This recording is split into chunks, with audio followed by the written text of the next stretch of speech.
Halo semuanya, kembali lagi bersama saya Brian Howard. Kali ini saya akan menjawab pertanyaan dari video-video sebelumnya ya, dan ada beberapa komentar. Di situ saya akan mulai menjawab ya di video pemikiran saya tentang race pace. Nah, ini set latihan waktu itu ada di 30 kali 100 ya.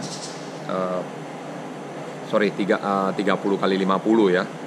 Nah, itu 2 minggu yang lalu ada yang bertanya nih, kalau untuk KU4 apakah menggunakan race pace juga atau fokus di fundamental? Nah, di sini nih ya.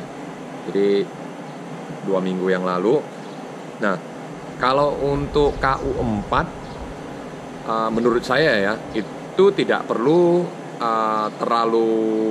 terlalu ribet sih mengenai program ya, dan juga mereka KU4 tidak perlu mengetahui terlalu detail mengenai race pace karena KU4 kan lebih kurang di 10 tahun ke bawah. Nah, anak-anak 10 tahun ke bawah itu mereka hanya mengetahui cepat ataupun pelan, dua aja. Jadi belum ada energy system yang tertanam di badan mereka ya. Jadi itu bisa dilihat di video sebelumnya, saya sudah pernah jelaskan ya mengenai long term athlete development, berapa kali latihan dalam 1 minggu itu tuh ya. Nah, fokus di race pace atau fundamental, menurut saya harus di fundamental karena anak-anak KU4 itu kita mesti bangun dulu dasarnya yang bagus tuh. Nah, terutama kaki, mau itu kaki gaya bebas, kuku, punggung, dada, itu harus diperkuat.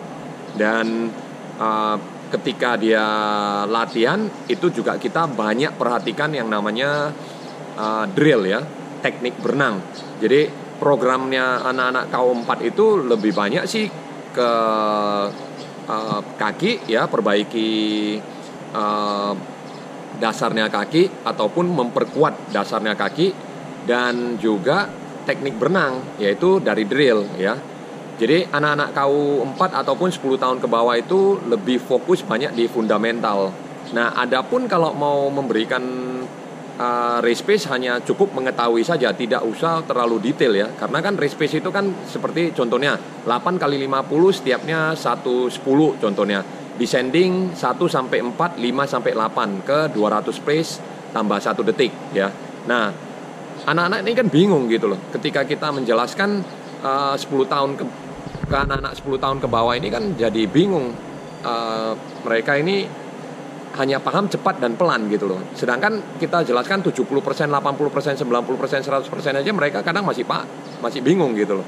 Belum paham. Jadi ketika mereka udah lebih dewasa, contohnya KU3, KU2 baru mulai dimasukin program yang namanya race pace tuh. Oke. Jadi menurut saya fundamental ya yang paling penting. Nah, satu lagi yang perlu dibangun juga ketika mereka kecil itu daya tahan aerobiknya. Nah, contohnya berenang panjang nih ya. Tapi sesuai dengan porsinya aja, nggak usah terlalu banyak ya.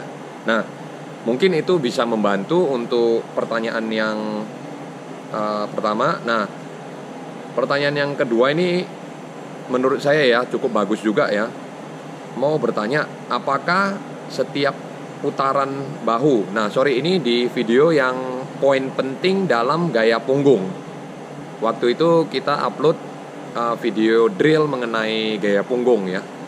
Nah, poin penting dalam gaya punggung, mengapa wajib diputar tangannya seperti helikopter ya.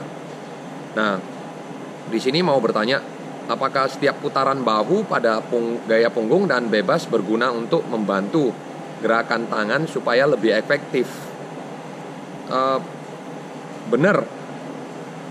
Cuman lebih tepatnya setiap putaran bahu, rotasi bahu ya, setiap rotasi bahu itu